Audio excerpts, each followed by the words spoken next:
बात की परेशानी है, कोई ना कोई किसी न किसी चीज़ से परेशान है। तो क्या हर परेशानी का कारण नकारात्मकता ही होती है या भूत प्रेत के कारण ही यहाँ पे परेशान होता है? नहीं, सारी परेशानियां नहीं हो सकती। देखिए, आधियां होती हैं, व्याधियां होती हैं। आधियां मतलब होते हैं मानसिक रोग और व्याधियां मतलब होते हैं शारीरिक रोग।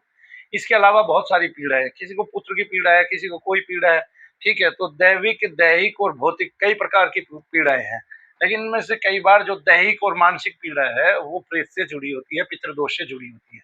तो हमें उसका समाधान करना है, हमें उसका आदर करना है और फिर उसको उसके हिसाब से ही निकालना है। और इसको निकालने में मंत्र शक्ति ही काम आएगी, इसके अलावा कोई काम नहीं आएगा। यज्ञ ही काम आएगा हमारा।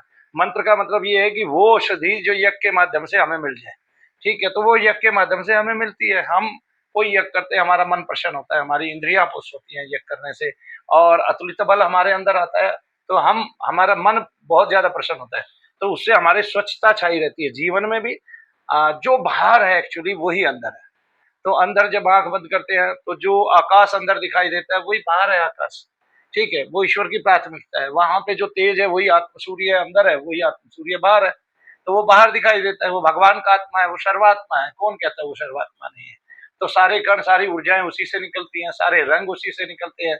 वो ना हो तो किसी को रंगों का पता ना हो, ठीक है। इंद्रधनुष देखते हो ना, तो कौन है ऐसा जो ये कमाल सब दिखाता है? तो वो सब जो है ईश्वर की महिमा है, ईश्वर की परिक्रमा है और ईश्वर के अनंत स्वरूपों की गणना है। लेकिन हम उस पर ना जाकर ये मानते हैं कि हमें जो कोई रोग हो गया, कष्ट हो गया, तो हम बाबा के यहाँ जाके, अब किसी भक्त के यहाँ जाके ठीक हो जाएंगे, किसी शाने के यहाँ जाके ठीक हो जाएंगे, या किसी पोंगा पंडित के यहाँ जाके ठीक हो जाएंगे, या किसी मुल्ला मौलवी के यहाँ जाके ठीक हो जाएंगे। ऐसा नहीं है। लोगों के शरीर में शारीरिक रोग भी है, लेकिन शारीरिक रोग मन के स्वस्थ रहने से निकल जाते हैं, ठीक है। तब ऐसे में चेक किया जाता है, ऐसे में देखा जाता है कि आपको क्या प्रेतादिकों से रोग है कि नहीं है। इसलिए तो मैं सामने खड़ा करके लोगों को एक एक करके देखता हूँ। तो जिसको प्रेतादिक रोग है कुछ ही सेकंडों में पता चल जाता है, क्षणों में पता चल जाता है, मिनटों में पता चल जाता है। एक्चुअली में मेरी जो कथा है वो ये है कि मैंने तकरीबन 60,000 वीडियो बनाई है और वो बहुत सारे चैनलों पे डली। उसको देख के भी लोगों को समझ में नहीं आया और उसमें भी ये सारी वीडियो हैं। मतलब 60,000 में से अकेली 30,000 वीडियो ऐसी हैं जिसमें लोग ठीक हो गए और वो बता रहे हैं हमारा ये रोग ठीक हो गया। कल की भी एक वीडियो आप देखो, अभी एक क्या कहते हैं, वो जो न्यूज चैनल था जिसने ऑपरेशन पाखंड बनाया था, क्या नाम, न्यूज नेशन। न्यूज नेशन वालों ने यहाँ पर आकर, उन्होंने वो वीडियो डाली नहीं। एक शमशु निशा बहन है, शमशु निशा नाम की, वो अभी आई हुई है। उसको कैंसर था और उसको कैंसर के रोग के लक्षण थे बकायदा और उसकी दवाइयां चल रही थी, उसकी कीमो हो चुकी थी, फिर भी उसके कष्ट नहीं जा रहे थे। जब वो यहाँ आई तो वो आधी ठीक हो चुकी थी। आज वो ना दवाई लेती है ना कुछ लेती है और वो ठीक हो गई है। अब उसका इंटरव्यू कौन है? एक्चुअली हम ये सोच रहे हैं कि ये भूत प्रेत वाला है, ये एकदम से ठीक हो जाएगा। नहीं, ऐसा नहीं है। इसलिए इस कार्य को दिखाने में सब लोग विफल रहे हैं, लेकिन मनु भैया साथ के साथ करके दिखा सकते हैं और फिर ये बता सकते हैं कि तकरीबन इसमें इतना समय लगेगा।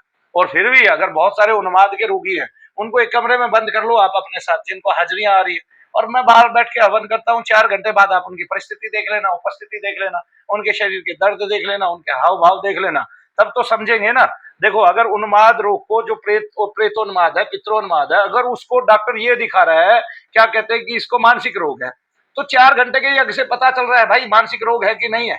तब क्या करोगे? अच्छा ये बताइए मुझे, मैं एक बात आज तक समझ नहीं पाया, जो मानसिक आपको रोग है वो 10 ही मिनट कैसे काम करता है, वो 20 ही मिनट कैसे काम करता है, वो 15 ही मिनट कैसे काम करता है, ठीक है। उसको तो फिर पूरे दिन ही मानसिक रोग ही होना चाहिए, हमेशा उसी रोग में रहना चाहिए। जैसे कई बच्चों की ऐसी पीड़ा हो जाती है, वो हमेशा उसी रोग में रहते हैं। लेकिन उन्माद का रोगी जो है केवल आधे घंटे बाद कैसे ठीक हो जाता है, ये मुझे समझ में नहीं आता, ठीक है ना। और वो आधे घंटे बाद, पौने घंटे बाद, 1 घंटे बाद, किसी किसी को पूरा पूरा दिन हाजिरी आती रहती है, बाद में वो ठीक हो जाते हैं आते जाते। कहीं कहीं जाके लोग धर्म के स्थानों पे जाके थोड़ा थोड़ा पुण्य कहीं कहीं से हासिल करके, ग्रहण करके, किसी किसी का जप लेके, थोड़ा थोड़ा किसी किसी का आशीर्वाद लेके, वो कहीं ना कहीं ठीक हो ही जाता है। चाहे वो बागेश्वर जाए, पंडोखर जाए। मुझे ये समझ में नहीं आता, जब बागेश्वर वाले पर्ची निकालते हैं तो लाखों लोग वहां बैठते हैं और वो पर्ची को सुनते हैं, और वो तकरीबन हर तीसरी पर्ची में ये बताते हैं तुम्हें प्रेत चिपट गया है, तुम्हें भूत प्रेत लग गए हैं, तुम्हें जीन आता है। फिर कहां मानने में दिक्कत आ रही है भाई तुम्हें? हमने ये बात तय कर दी और मैंने इतना जोर दे दिया है इस पे कि कोई कहता है भूत प्रेत नहीं होते तो भाई मेरे पे केस कर ले, हाँ मैं दिखाते हैं। कोई कहता है ये जितने दर्द हैं ये सारे के सारे डॉक्टरों के, आओ केस करो, और फिर मेरे ऊपर डॉक्टर केस करे। मैं करके दिखाऊंगा सारी दुनिया के सामने, मैंने जैसे जी न्यूज पे किया, और जितने चाहे उतने आदमी ठीक करा लो मेरे से, ठीक है, मैं सारे काम छोड़ दूंगा, पहले यही पुष्टि करूंगा कि प्रेत होते हैं कि नहीं होते हैं, तब मानेगा संसार। इस संसार ने एक्चुअली में बेटा ये माना हुआ है कि जितने प्रेत होते हैं वो तुम्हारे आकार के हैं और वो स्थूलाकार है। नहीं समझे आप? भाई सब सूक्ष्म शरीर को मानते हैं, एक डिवाइन आत्मा को मानते हैं। शायद 5 आदमी सोए हुए हैं, एक उनमें से मर जाए, अगर मर जाए और उसका कारण पता ना चले, तब ये कहते हैं कि एक सूक्ष्म शरीर है। क्यों मान लिया भाई तुमने ये बात भी? तुम्हें दिखाई नहीं दिया ना, इसलिए मान लिया ना। तो फिर तुम्हें प्रेत नहीं दिखाई देते, उसको भी मानो। ये बात मान रहे हैं, वो बात नहीं मान रहे। अरे किसी के अंदर सूक्ष्म शरीर है तो सूक्ष्म प्रेत नहीं हो सकता। अरे वो एक योनि अलग है, वो सूक्ष्म योनि है। यक्ष की योनि अलग है, वो भी सूक्ष्म योनि है। देव योनि अलग है, वो भी सूक्ष्म योनि है। तो कहां तक चलोगे? ये वो मूर्ख है और वैसी मूर्खता भरी बातें करते हैं। गणेश जी चूहे पे कैसे चलेंगे? अरे भाई चांद पे आप गए, एक डली पे कैसे खड़े हो गए? आप हवा में कैसे तैर रहे थे? गणेश जी का लोक है बकायदा, स्वानंद लोक। अरे भाई क्या पता उनका लोक आपने देखा नहीं है, पहले चंद्रलोक की बातें नहीं सुनी है। हमने, हमारे ऋषियों ने कहा श्वेत होते हैं चंद्र, और उनके श्वेत वस्त्रधारी उनको बना दिया। तो आपको पता है कि वहां सारे में बर्फ ही बर्फ रहती है, ठंडा ही ठंडा रहता है। दक्षिणी ध्रुव पे अब उत्तरायण होता है भारत का, वो मंगल की भूमि लाल है, तो उनका रक्त वर्ण लिखा हुआ है हमारे शास्त्रों में। आप क्या खोज करेंगे? क्या मंगल पे जाएंगे आप? क्या वायुयान भेजते हो? आपके ऋषियों ने पहले ही लिख के रखा हुआ है। और उस मिट्टी में क्या है ये तक लिख के रखा हुआ है। काहे खाम का? अरे इतने पैसों में भारत एक बहुत सुंदर नगर में बदल जाएगा। किसी एक सिटी को धनुष के आकार का बसाए, किसी एक सिटी को संख के आकार का बसाए, पता चल रहा है ऊपर से हवाई जहाज जा रहा है। और इतने पैसे में जितने वायुयान भेजने में लगा, पूरे एक नगर को धनुष के आकार का बसाया जा सकता है, शंख के आकार का बसाया जा सकता है ना? और रामायण के आकार का बसाया जा सकता है, पुस्तक के आकार में बसाया जा सकता है। किस आकार में नहीं बसाया जा सकता? आप वो दिखाओ ना, अद्भुतता दिखाओ आप। आपको पता है कितने मंदिर है भारत में, उनका तो गणना हो नहीं पाई है कि इस मंदिर के ऊपर 10,000 टन का पत्थर कैसे रखा गया, इसकी खोज कैसे करेंगे? हो पाए? केवल अनुमान लगाते हैं। ये भारत के आदमी की विशिष्ट बातें हैं। उनको दूसरों की जेबों में पैसे ज्यादा दिखाई देते हैं, और चाहे अपनी भरी हुई हो।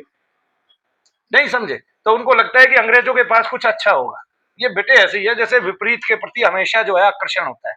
ठीक है, ये एक नाटक आता था ना, उस नाटक में कहते थे घर की मुर्गी दाल के जैसी। ठीक है, ऐसे मैं पूरी बात कहना नहीं चाहता, लोग समझ जाएंगे इसको। तो वही होता है। तो लोग जो है वो मूर्खों वाली बातें करते हैं, बातें करते हैं वैदांतिक, बातें करते हैं सिद्धांतिक, और ना सिद्धांत होता है ना उसमें वेदांत होता है, कुछ नहीं होता है उनमें। ठीक है, बस लोग बहक रहे हैं। आज का युवा वो पहले से ही भ्रमित है। ठीक है, उसको कुछ और चाहिए, उसको समझ में ही नहीं आ रहा मुझे क्या चाहिए। वो दिग्भ्रमित है, दिशा भ्रमित है। क्यों? क्योंकि इतने लोग यूट्यूब पे बैठ के झूठ बोल रहे हैं, कुछ हद नहीं। लाखों लोग झूठ बोल रहे हैं और वो हर किसी को अप्लाई कर रहे हैं, हर किसी को अप्लाई कर रहे हैं।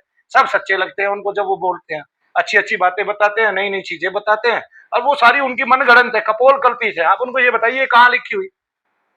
जय शंकर।